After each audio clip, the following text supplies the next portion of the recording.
one of the most freeing things that I think a woman or any person could know really and truly is that there's going to be someone who does not like you. There are going to be people who do not like you. Don't let that be you. Don't let the person who does not like you be you because you aren't being yourself. So this whole fear about, oh gosh, what would they think? Are they going to agree? And seeking validation from other persons who really are not significant persons in your life. The bigger question is, do you like you? Do you like your life? And you need to stop asking for permission to live the life that you want.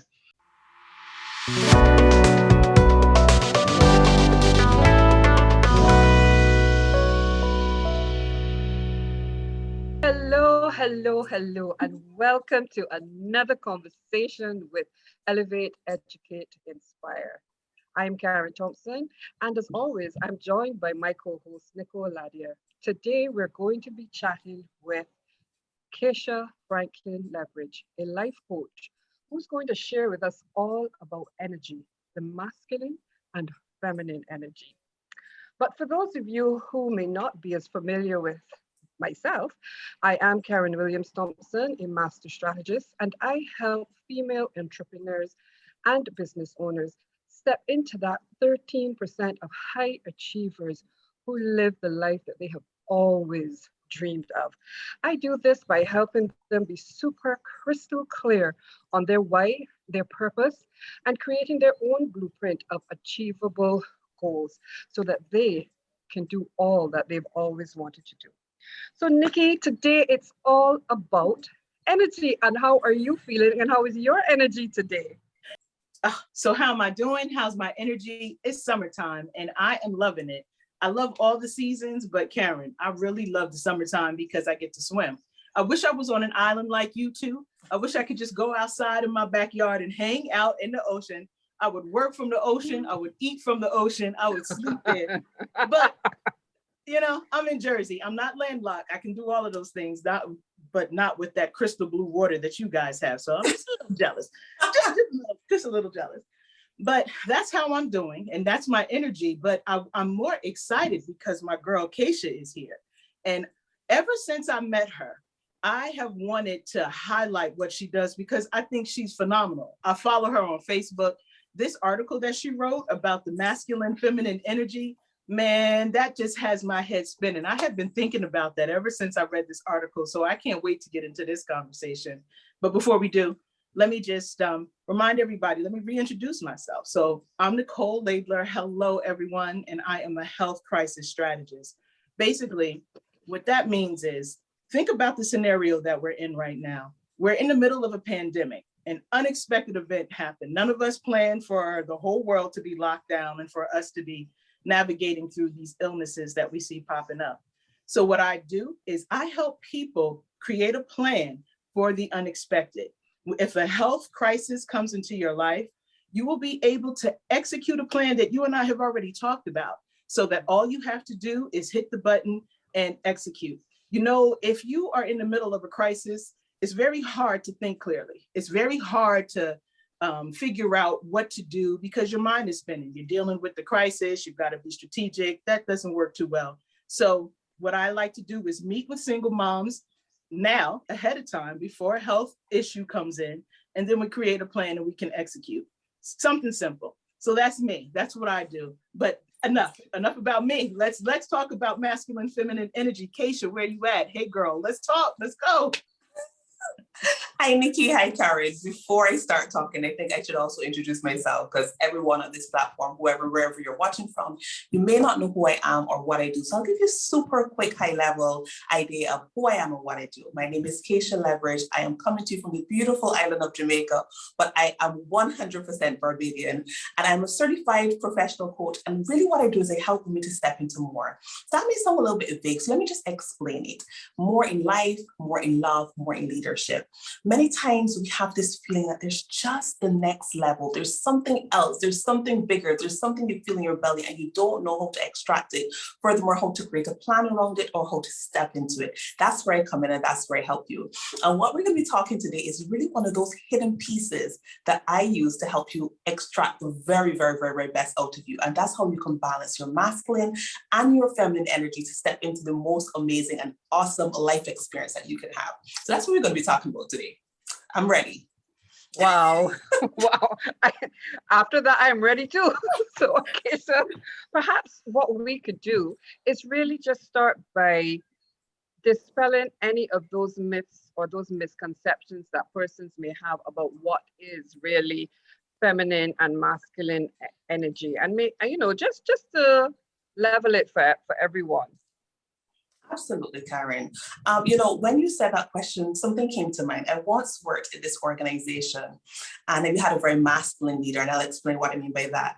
And he felt this whole concept of energy was woo-woo, it was nonsense, it was hairy-fairy. He's like, what are y'all talking about? This is such craziness. And he seemed to have this idea that only men had masculine energy and only women had masculine energy. So that's the first and biggest misconception. Masculine and feminine energy are simply terms, but every single human being has a bit of both. What happens is that men have predominantly masculine energy and females have predominantly feminine energy. So let's break it down. When we talk about masculine energy, we talk about goal setting, we talk about harsh, we talk about strategic, we talk about extremely logical. Men are logical. It's like they don't want to have all this, oh, you can do this and you can do, what's the end result? How are we going to get there? Boom, bang. That's the kind of masculine vibe. You're really very end result, oriented. Sorry about that, mixed up my words. When you're feminine energy now, you're intuitive, you're soul-led, you're creative, you're vulnerable. You allow your vulnerabilities to come through. You don't always have to have this harsh mask over you. Like, I'm gonna face the world today, and no matter what comes, I'm gonna bulldoze whatever comes, You're open, you're receptive. You just know that there's something softer that you can blend with that masculine, more structured side of you to really step into your awesomeness. So that's really what it is. It's no over the top concept. That's pretty much it in a nutshell. If I could just summarize, right, what I think about is I grew up thinking that men are logical and women are emotional. So just the balance of the two, bringing the balance of the two together is what we're going to talk through today, and how when we have the balance of the two, how it really shows up in such a powerful state, and how magnificent it can be when we understand it and then tap into both. I can turn both on at the same time. That would be fantastic. That's interesting, Nikki. I mean, that's interesting. I'm not sure if we could turn both on at the same time, but what we learn to do is to turn on the one that's more conducive for the circumstance that we're in. We understand which one is the better one to really get the ultimate goal we're seeking. So I like to call it dancing. We start to dance with it. We play with it. We just know which one is which. We grab for this one, we put it down, we grab for that one. So it's an interplay of energies that really allow us to step into like just awesomeness. Yeah. I know that for all of us here, we have all been in corporate. We have all come from that particular area, and we have experienced what it is to be in the boardroom, which is really dominated by that masculine energy. And I know that sometimes you feel that it's not okay to show up as the feminine side, because persons in the room may not have an appreciation for it, or they might just play it off, oh, you're just being an emotional woman, that kind of thing. How then when you work with your clients, how do you help us to navigate that? Because just now you said something very interesting. You said it's really good to know how to dance from masculine to feminine according to what you want to achieve and possibly where you are. So how do we know how to still be firm in our convictions and what we're saying in the boardroom, but still be ourselves, be our feminine self? Okay, so that's a very specific scenario, Karen, where you're talking about the boardroom, and you're absolutely correct. So many professional women feel, and in many instances rightfully so, that the predominant energy to showcase in that kind of scenario is masculine. So you don't want to come over as a too hairy-fairy, too uncertain, too flexible because there are always goals to be met. So definitely most times men don this very masculine personality, and that's fine.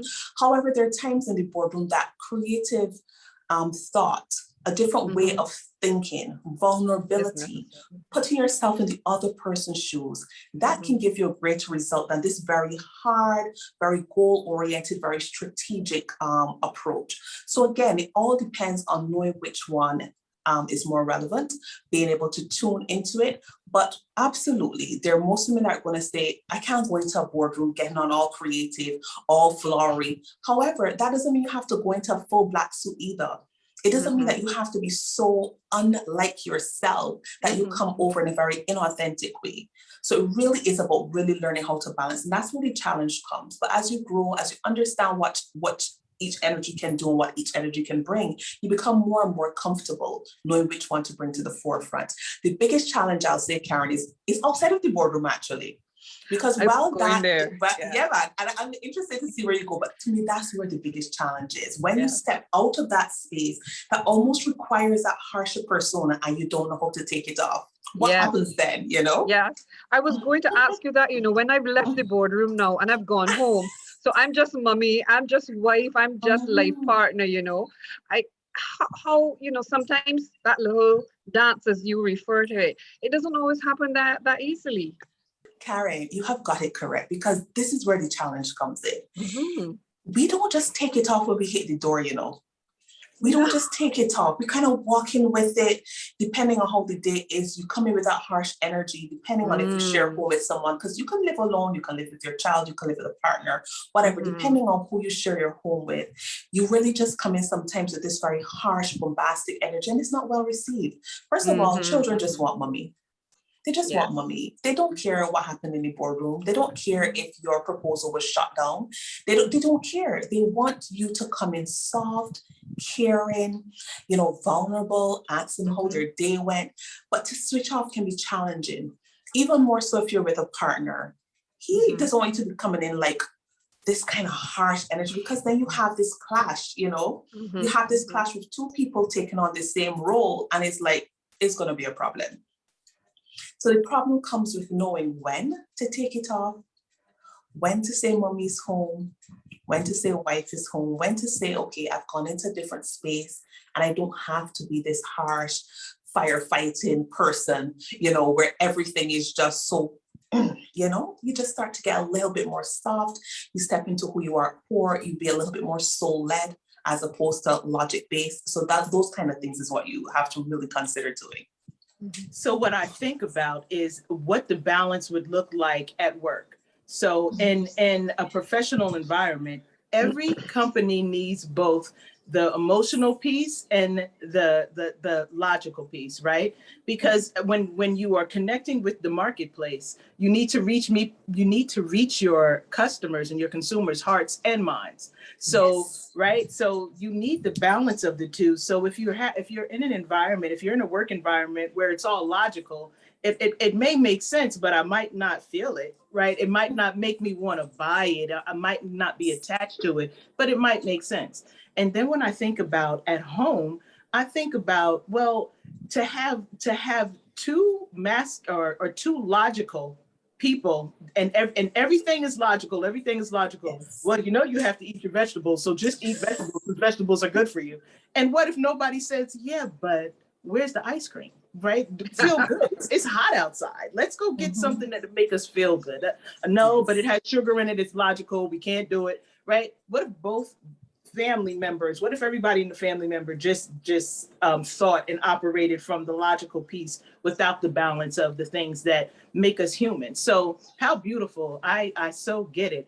But my question is, and I don't want to throw you a curveball.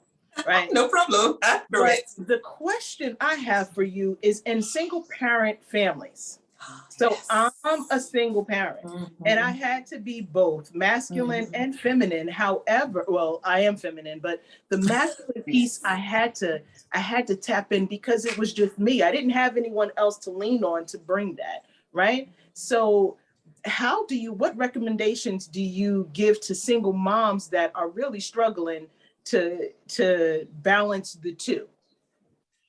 Let me just acknowledge that a little bit more and validate a little more, because you just really, really hit on a big piece, Nikki. And I see it particularly in love. And I'll make the link in a minute. Single women need to be that kind of very harsh. There's no room for it. You are the provider. You are the breadwinner. You are the person that's keeping the household together, which we usually look at as predominantly masculine traits. So when you are that person, you just get in and you get it done. Like there's no real room for, again, what I call the hairy-fairy stuff. And really what I would always say to single women is, first of all, analyze the impact of this energy on your household. In a very non-judgmental way, because everything we do is from a space of non-judgment. It's not about beating up yourself. Oh my goodness, my child feels afraid. Oh my goodness, our relationship is compromised. It's like, okay, how is this helping my child to develop? I make sure that it's okay to be vulnerable, that I don't always have to have on my Superman mask, because that's the problem. When we as women don't recognize that we can take it off, we can take a breath, we can ask for help, we can receive. That's the thing with single women. I have a friend of mine, and she's a single person. This example always comes to mind. And one day my husband and I went by her home, and she had these big sets of water. And she's literally hustling past him to take them up. I'm like, what are you doing? Like, what are you, like, what are you doing? Like, he's there, like, this is such a no-brainer, but it was also so foreign to her to ask for help, to recognize that help was there. She was so accustomed to getting it done, boom, bam, bam. So you think about when you're a single woman, you have to understand, even though you are doing things alone for the most part, there also are persons who are willing to be part of your support system to help you, and you do not have to do it alone. I wish I had you 30 years ago. My daughter is really, really grown now. But that is such a good point, because so I now live with my mom. We lost my dad, so I live with my mom, right? And I'm like, don't worry, I'm daddy all in one, because I've been a single mom my whole life for the most part, right? So I'm like, don't worry about that. I could pick up the car, I could change the tires, I could shovel the snow, I could do this. Don't worry, I could fight off the burglars. Don't even worry about that. Nobody's coming. Right? So I show up, but that's because I had to. And the funny part, this, I don't want to be too stereotypical, but the funny part is, like, I could kill the bugs too. Don't worry, I'm not afraid of bugs. And you know, and the thing is, Nikki, and she's like, you know, your dad used to kill the bugs. I used to let him do his thing. And I'm like, no, we can kill, I got it. I got all the bugs. And Nikki, one quick thing, you take great pride in it. It's like, no, I've got this. No, I don't need help. So you take this great pride in, like, no, I have everything sorted out. Not recognizing that it's not as big a thing that you should feel so absolutely proud about as you are. Because it's like, I'm not allowing myself to be helped. I'm not allowing myself to receive help. And Kaysha, it's exhausting. It's exhausting. I mean, I don't want to be both. I don't, if having a partner, having someone to share that load, if I could, listen, if I can turn off that strategic part, that logical part, and rest my brain a little bit, I would love to. So that's amazing. This is a good convo. Awesome. So Kaysha, yes. When this turns up just like that, just like the single mom now, and enter someone else into the equation. So you meet this guy and you really are into this guy now, but you are still tending to show up because this is your go-to. This is your default. This is who you are. And this then has a direct impact on the relationship. This has a direct impact on how you can receive and accept a loving relationship with someone who in their masculine, their state now, they want to come in and help, and they want, and you know, but you're struggling now because you don't want to be a full princess. You know, you were managing it before, so that's so true, Karen. You don't want to be the full princess, girl. Oh, true. You know, so then what do we do? So this is what you do, Karen. I mean, that is such an interesting point because it's something that I see all the time in my work. So one of the first things you do is you really try to resist the effort to micromanage. This person comes in, it has to look this way. He has to show up a particular way. You allow yourself to be vulnerable to the experience. And vulnerability is not being silly. So you're really checking to see, can this person really integrate with my life? But you aren't trying to micromanage it. When you are accustomed to being single, everything happens your way. And in fact, I had that own experience. I started to recognize that singleness was actually a bit detrimental to my love experience. I was so own way. I was accustomed to having everything my way. Somebody comes in, I'm like, you interrupted my flow, and I had to stop and I had to step back and I had to be like, no, this is what I want. This is what I've asked for. How can I allow myself to show up fully for this relationship, to be vulnerable, to be open to receive, and yet really have that discerning eye to see if the person is really the person for me. Yeah, That was powerful. I did one of your programs, Kaysha, and one of the things that really stuck with me was you asked us as the women present, if you walked out of the door now and you're Mr. Right or the love person was there, would you be able to recognize him? And another thing that you say that always stuck with me is that we always twist ourselves up into pretzels. And as I was listening to you just now, I was thinking, that's exactly what happens because you're trying to navigate both of them and because you're not clear in your mind that it is okay to just dance, as you say, between them both according to what you want to achieve. That is how you can get yourself twisted into the pretzel. And that's how sometimes you're blindsided then not to see what is sometimes right in front of you. That's true, Karen. And the other thing that causes the twisting in the pretzel, and what I really refer to when I have like these conversations, is when you're trying to be the person you think you need to be for a particular person. So you aren't being yourself. You have determined that this person requires this personality, would like this type of person, and then you become that. So greater than masculine and feminine energy, that becomes a conversation about authenticity. Because it's like you're just becoming the next person that you need to be, So that's absolutely important, that as well as balancing masculine and feminine, that you always show up authentically. And authenticity is so important for us, especially as women. For me, when I think about authenticity, I think about me being able to just show up as who I am. So if I am presenting and I need to be very focused, then I may step into my masculine energy. But if I am like Nikki and I have my granddaughter nearby, it is totally fine to be playing tea and having my little tea in my little teacups and all those other little things. So it's authenticity is owning who we are and being able to just show up and accept that. But as you work with so many of your clients, what are some of the things that you do with them to help them to navigate this, to be able to really step into the fullness, the more of their love, the more of their leadership, the more of everything that they really want? That's a great question, Karen. And interestingly, one of the first places that I start is by helping them to recognize that they deserve it. Now, that may seem simple, but I'll explain why. A lot of times, masculine energy, the forcing, the doing, the feeling as though you have to control everything, is really deeply rooted in having to prove to someone else that you're worthy enough, that you're good enough. And I see it time and time again. I always say, I'm always intrigued by some of the things that I hear my clients say. I mean, these are movers and shakers from the outside. And when you hear that little 7-year-old voice coming out saying, I don't know if I'm good enough. We hear a lot about imposter syndrome. So it's really the same thing. And you would never believe it from the outside. So really it helped them to see you are worth it. You are good enough.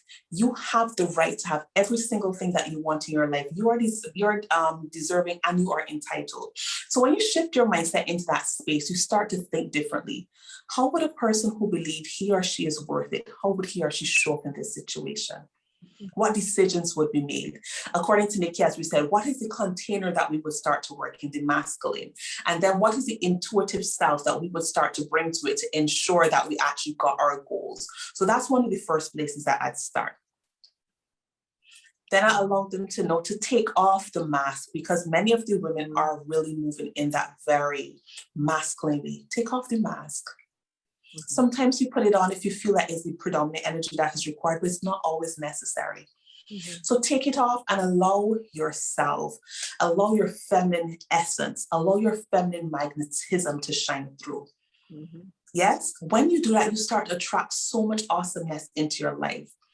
You start to attract it. But here's the next thing that I always ask them to do. When you attract it, you must then know how to receive it. Because here's what, tell me, ladies, how many women do you know who have difficulty receiving great things? You give them a Absolutely. compliment. Oh, no, it's okay. Yes, it's It's the okay. truth. Yeah. That is the truth, and the truth again. I Yeah, have absolutely. experienced that too many times. You offer a woman a compliment and she look at you like, wait, what happened? Mhm. It's so very true. Yes, yes. And even if other things, you offer them help. No, I've got this. Why Mhm. can't we just say thank you? Why can't we just say thank you? Because here's what, if we can't receive the little things, we can't receive the big things. Mhm. If someone is constantly asking you to help you and your answer is constantly no, it's help is just gonna just like, oh no, she's never interested. Let me say past her. Does that make sense? Yeah, So it we does. have got to be able to receive. And when we open up our capacity to receive, that's how things start to shift in our lives as well. Because I like to say to persons, God, universe, source, light, whoever you believe, your higher self, your higher power to be. This is not about persuading anyone to any one particular religious persuasion.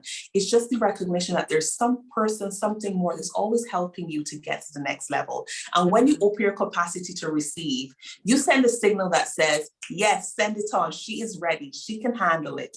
Mhm. Her world is about to get bigger, better, more awesome, more amazing. Yeah.